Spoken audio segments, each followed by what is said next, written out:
Seigneur, ta parole est grande, elle demeure à jamais. Ta parole est infaillible, rien ne peut la supprimer. Bienvenue à vous, chers spectateurs, ainsi qu'à tous nos spectateurs dans le monde entier, dans un nouvel épisode de notre émission d'études quotidiennes Toute la Bible. Nous poursuivons notre étude du livre des Proverbes, le 3e livre poétique de l'Ancien Testament. Nous en sommes au fameux chapitre 8 qui parle de l'éternité de la sagesse. Permettez-moi tout d'abord d'accueillir nos invités, les serviteurs du Seigneur qui sont avec nous au studio. Le frère Faiz Fouad, bienvenue. Merci. Le frère Rissam Khalil, bienvenue. Merci beaucoup. Bien sûr, pour différencier, le frère Faiz porte des lunettes et le frère Rissam est sans lunettes. Bienvenue aussi à nos invités, honorés de vous recevoir. Permettez-moi de lire quelques versets et de poser une question au frère Faiz. La sagesse ne crie-t-elle pas? L'intelligence ne parle-t-elle pas tout haut? C'est au sommet des hauteurs dominant la route, c'est à la croisée des chemins qu'elle se place. À côté des portes, à l'entrée de la ville, à l'intérieur des portes, elle crie « Homme, c'est vous que j'appelle et ma voix s'adresse aux êtres humains. Vous qui manquez d'expérience, apprenez le discernement. Vous qui êtes stupides, apprenez le bon sens. Écoutez car ce que je dis est capital et j'ouvre mes lèvres avec droiture. Oui, c'est la vérité que ma bouche proclame, et mes lèvres ont horreur de la méchanceté. Toutes les paroles de ma bouche sont justes, elles ne contiennent rien qui soit faux ou perverti. Toutes sont exactes pour celui qui est intelligent et droites pour ceux qui ont trouvé la connaissance. Préférez mes instructions à l'argent, et la connaissance alors le plus précieux. En effet, la sagesse vaut mieux que les perles. Elle a plus de valeur que tout ce qu'on pourrait désirer.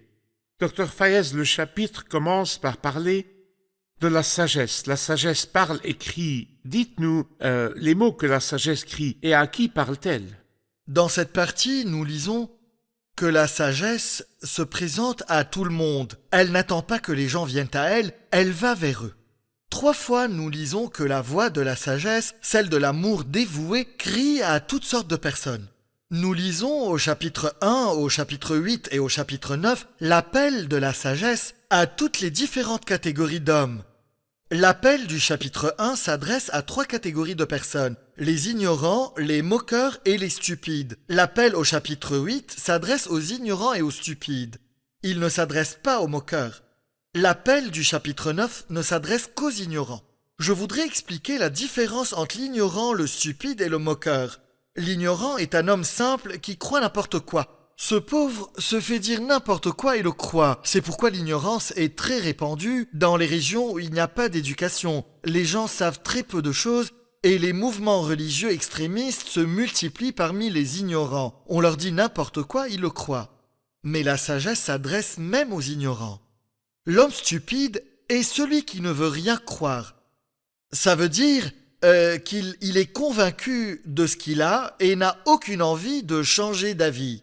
Quant au moqueur, c'est celui qui n'accepte rien parce qu'il est convaincu de ce qu'il a. Et quoi qu'on lui propose, même si c'est basé sur la parole de Dieu, il n'est pas prêt à changer d'avis. Au chapitre 1, l'appel s'adresse aux 3 catégories. Au chapitre 8, il s'adresse aux stupides et aux ignorants, mais au chapitre 9, il s'adresse uniquement aux ignorants. Aux ignorants seuls.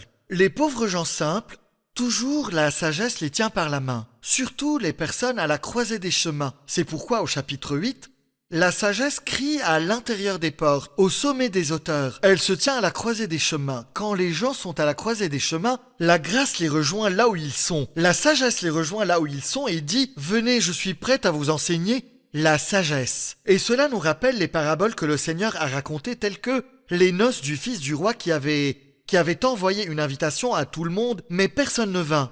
Le roi ordonna à ses serviteurs d'aller dans les carrefours pour amener les gens. L'appel de la grâce s'adresse aux gens du monde entier. Parfait. Que pensez-vous de la déclaration au verset 11 où la sagesse dit « En effet, la sagesse vaut mieux que les perles, elle a plus de valeur que tout ce qu'on pourrait désirer. » L'évaluation de la sagesse. Comment évaluer la sagesse? C'est-à-dire, la sagesse est plus importante que tous les trésors terrestres.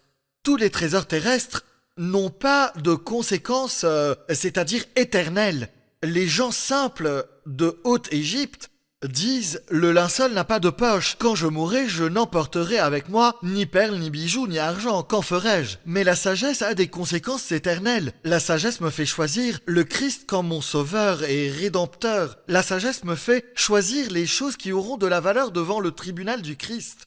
La sagesse donc vaut beaucoup plus que les perles, l'argent et l'or. Cela me rappelle la reine de Séba qui a fait commerce de la sagesse. Elle n'a pas laissé sa cruche comme la Samaritaine, mais elle était prête à laisser ses chameaux chargés de toutes ses perles, de tout son or et de tout son argent parce qu'elle avait acquis la sagesse de Salomon. Parfait, parfait. Frère Issam, à partir du verset 12, la sagesse commence à se décrire. Comment se décrit-elle? Tout simplement, quand elle se décrit ici, on dirait une personne qui parle. La sagesse n'est pas censée être une personne et dire moi.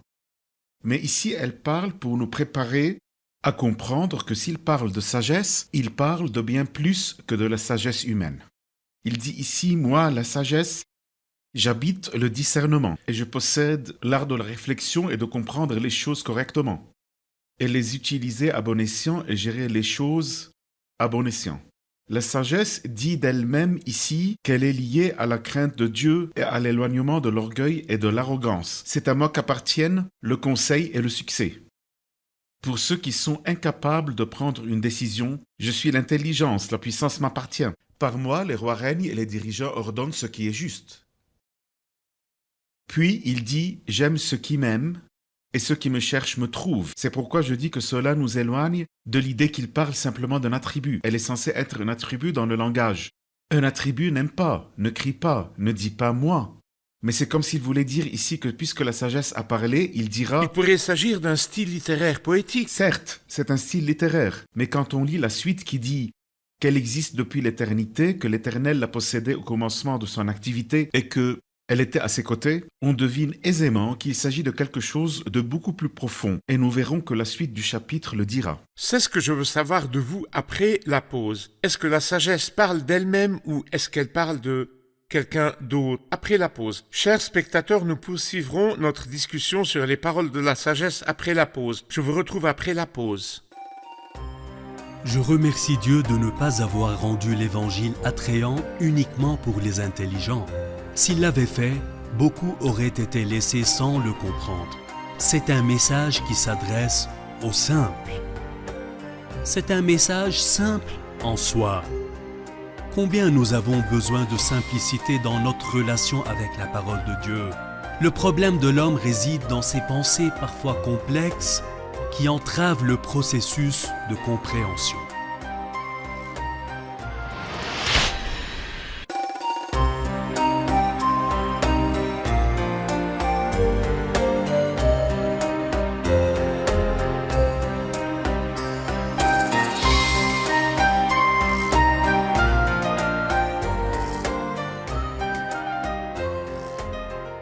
Nous revoici, chers spectateurs, pour poursuivre notre étude du chapitre 8 du livre des Proverbes. Frère Issam, vous parliez avant la pause des paroles de la sagesse d'elle-même et vous disiez que le sujet va au-delà de la sagesse. Je veux dire que la Bible nous enseigne que le témoignage de Jésus est l'esprit de la prophétie. Toute la Bible révèle la personne du Christ. Et donc, je le cherche partout. Dès le livre de la Genèse où il est le Créateur qui a créé, et la descendance de la femme promise au chapitre 3 du livre de la Genèse, jusqu'au dernier verset et dernier mot de l'Apocalypse. Toute la Bible parle du Christ, que ce soit sous forme de symbole et de prophétie avant sa venue ou sous forme de révélation après sa venue et son enseignement. C'est pourquoi il m'est facile de trouver cela à partir de certaines choses. Je ne peux pas dire qu'elle parle d'un attribut, par exemple. Je marche sur le chemin de la justice, au milieu des sentiers du droit, pour donner des biens en héritage à ceux qui m'aiment et pour remplir leurs trésors. Comment un attribut marche-t-il sur le chemin de la justice? Le chemin de la justice, c'est le chemin juste, le chemin qui règle les choses sur la base de la justice. C'est vrai que la sagesse nous conduit à la justice, mais il y a d'autres choses qui sont liées à la justice. Il dit pour donner des biens en héritage à ceux qui m'aiment. Prenez le verset suivant. L'Éternel me possédait au commencement de son activité. Donc j'existais déjà, car on ne peut posséder que ce qui existe. Elle existait au commencement de l'activité de Dieu. Elle est donc éternelle. Et tout comme la sagesse de Dieu est éternelle, car il est impossible que Dieu soit sans sagesse et devienne ensuite avec sagesse, de la même manière, je peux dire qu'il s'agit d'une personne. J'ai été oint depuis l'éternité. À qui appartient le mot oint? Il m'amène au Christ. Ce mot est très simple, parce que l'onction, dans la Bible, dans l'Ancien Testament où vivait Salomon, était soit pour le prophète, soit pour le prêtre, soit pour le roi. Et nous savons que le Christ est les trois ensemble, mais la sagesse n'est ni prêtre, ni roi, ni prophète, en tant qu'attribut. Par conséquent, je peux dire qu'à partir de ces mots, de l'ensemble de ces mots, je peux conclure qu'il s'agit d'une belle image du Seigneur Jésus lui-même, qui parle de son existence depuis l'éternité auprès de Dieu, et que c'est lui qui faisait son plaisir et qui a créé la terre entière lorsqu'il dit, au verset 30, « J'étais à l'œuvre à ses côtés ». C'est lui qui a créé. Je peux faire le lien avec toute la Bible pour dire que le Créateur est le Christ. Parfait. Permettez-moi de dire aussi que les mots directs parlent de la sagesse et... Absolument. Parce que cette sagesse est celle de Dieu, elle est éternelle comme Dieu. Et Dieu a créé l'univers par la sagesse, car sans sagesse, il ne serait pas possible que Dieu soit sans sagesse. Dieu est éternel et la sagesse est éternelle.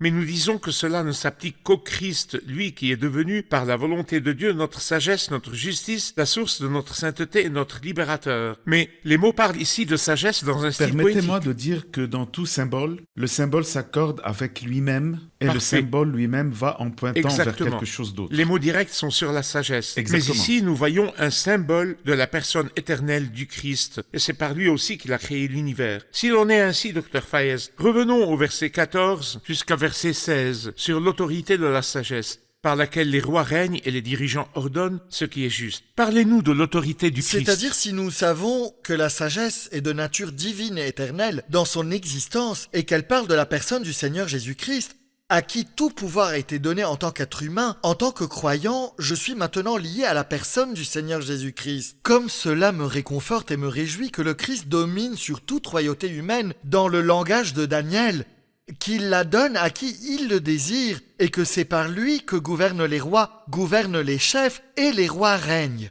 Rien ne se passe dans ce monde sans la permission du Christ. Il soutient tout par sa parole puissante. Tout président de n'importe quel pays, qu'il soit bon ou pas bon du tout, qu'il aime Dieu ou qu'il ne l'aime pas du tout, nous savons que la main du Christ a été derrière son choix. Et sans la permission du Christ, aucun président ou roi n'aurait pu régner.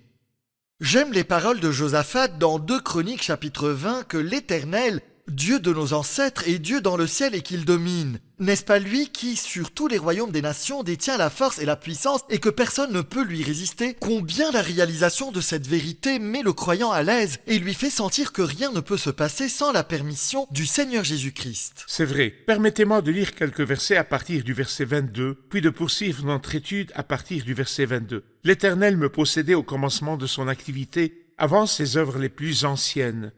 J'ai été oint depuis l'éternité, dès le début, avant même que la terre existe.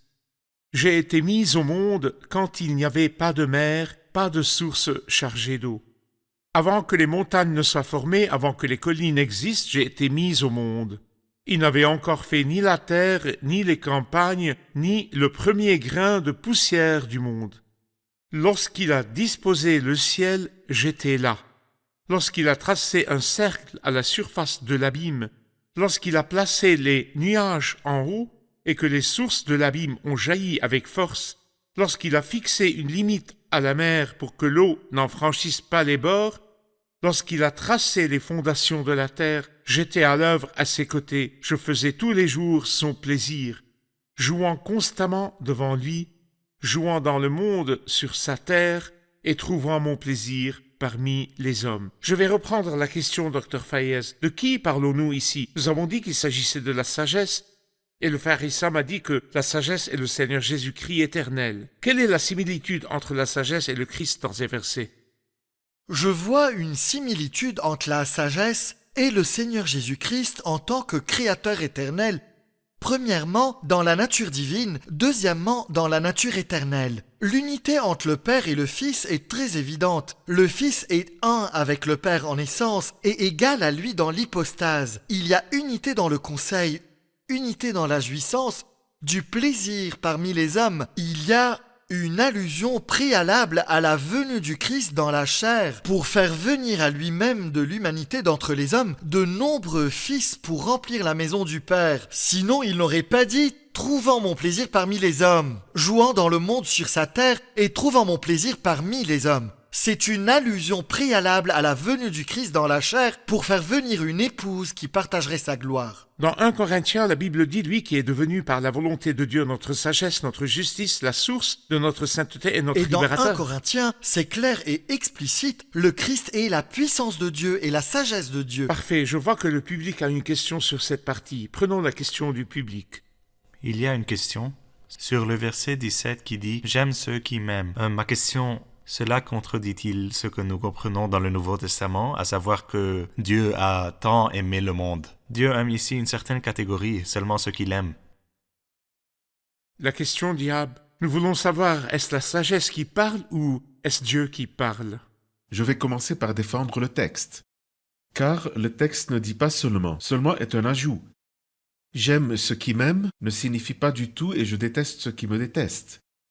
Je ne peux pas attribuer au texte ce qu'il ne dit pas. Mais il y a une tendance naturelle de la sagesse vers ceux qui l'aiment. Elle leur donne et leur montre une sorte d'amour. Même si je l'applique au Christ, celui qui aime le Christ peut voir l'amour. Parfait, Mais il n'y a rien dans le verset qui dit parfait, qu'il déteste celui qui le déteste. parfait. Au contraire, c'est le Seigneur qui nous a ordonné de ne détester personne et d'aimer nos ennemis.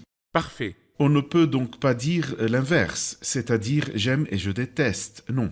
C'est j'aime ceux qui m'aiment. Je peux leur montrer plus d'amour et nous nous arrêtons là sur le texte de... Et le texte ne parle pas de détester ceux qui détester, me exactement. détestent. Parfait. D'autres questions? J'ai une question au Proverbe 8 sur la relation entre la sagesse et le Christ. On entend souvent dire que la sagesse, dans ce texte, est le Christ. Ma question au verset 24 et 25, il est dit « J'ai été mise au monde quand il n'y avait pas de mer, pas de source chargée d'eau. Avant que les montagnes ne soient formées, avant que les collines n'existent, j'ai été mise au monde. » Si l'expression « j'ai été mise au monde » était pour le Christ, elle nierait l'éternité du Christ. C'est vrai. Question importante. Il faut répondre à la question de Peter. Pour moi, en réalité, ce problème se résout par plus d'une chose. La première est que l'expression « j'ai été mise au monde » dans certaines traductions signifie « je me suis montré »,« je suis apparu ». Et la personne qui Existante, mais apparaît invisible. a une existence antérieure. Par exemple, je me rappelle quelque chose qui a été dit quand David est apparu dans le camp des Philistins dans la vallée d'Éla. Quand Isaïe, le Bethléemite, envoya David et qu'il apparut dans le champ des Philistins, dans la vallée d'Éla, cela signifie-t-il que David a commencé à exister lorsqu'il est apparu dans le camp des Philistins? N'existait-il pas déjà à Bethléem? Il était avec son père qui l'avait envoyé pour apparaître dans le camp des Philistins, dans la vallée d'Éla. Je me rappelle également ce même problème lorsque les amis de Job ont parlé. Ils s'appelaient Eliphaz de Théman, Bildad de Shua et Tsophar de Naama. Et ils ont passé beaucoup de temps avec Job. Puis, quand ces trois hommes cessèrent de répondre à Job parce qu'ils se considéraient comme justes et qu'ils se turent, Élihu, fils de Barakéel, originaire de Buz, se mit en colère. Où était cet Élihu? Après avoir parlé, nous comprenons qu'il était là, écoutant les conversations qui se déroulaient entre Job et ses amis. Il a tout entendu et tout vu, mais quand le besoin s'est fait sentir, il est apparu sur la scène. Le Christ était donc éternel, il existait déjà, mais il est apparu sur la scène quand il a été appelé pour accomplir la création.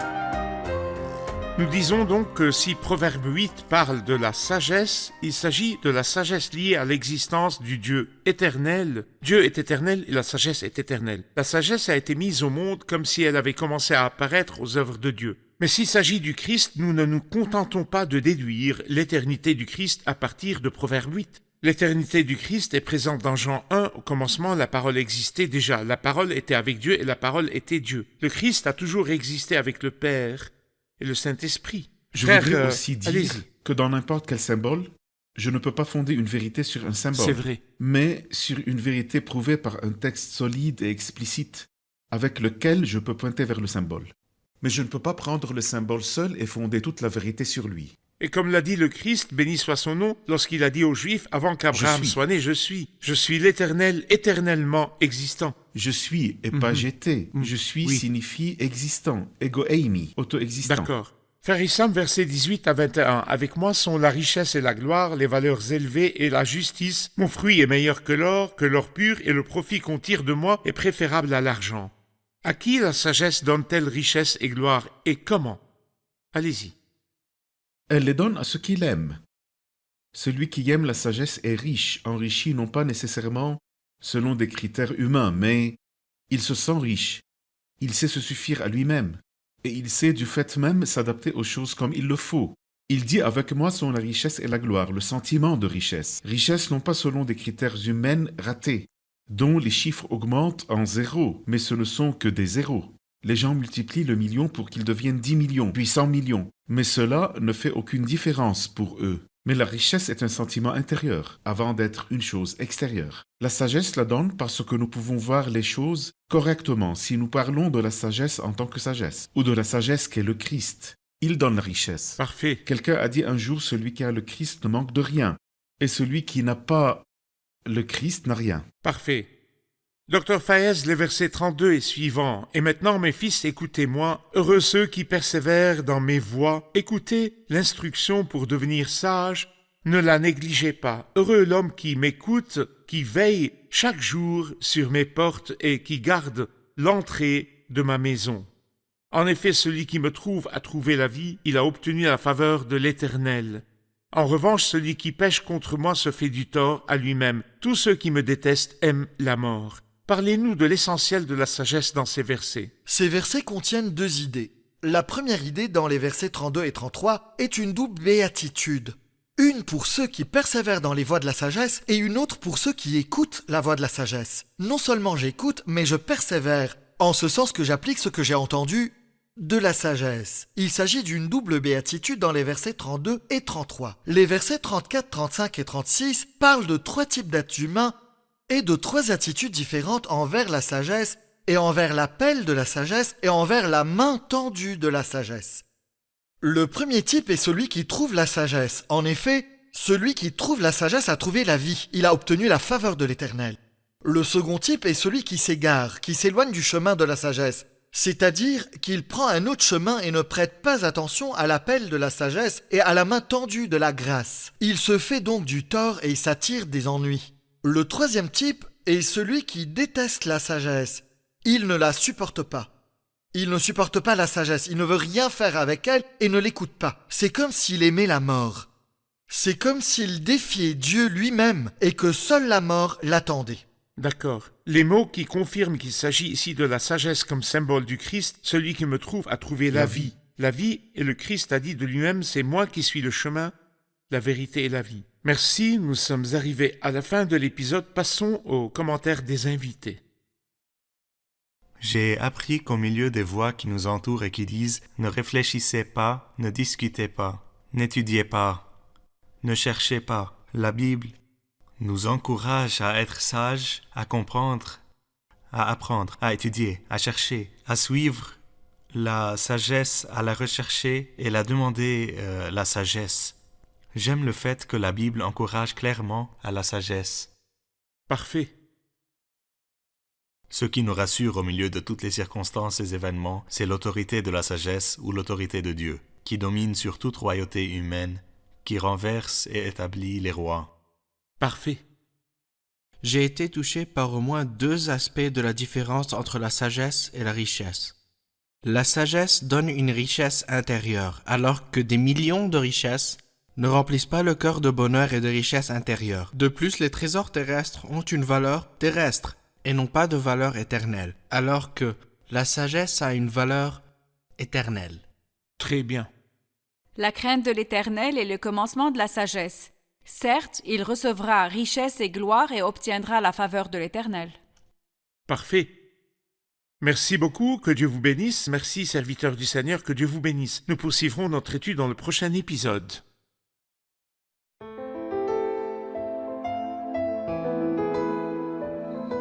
Seigneur, ta parole est grande, elle demeure à jamais.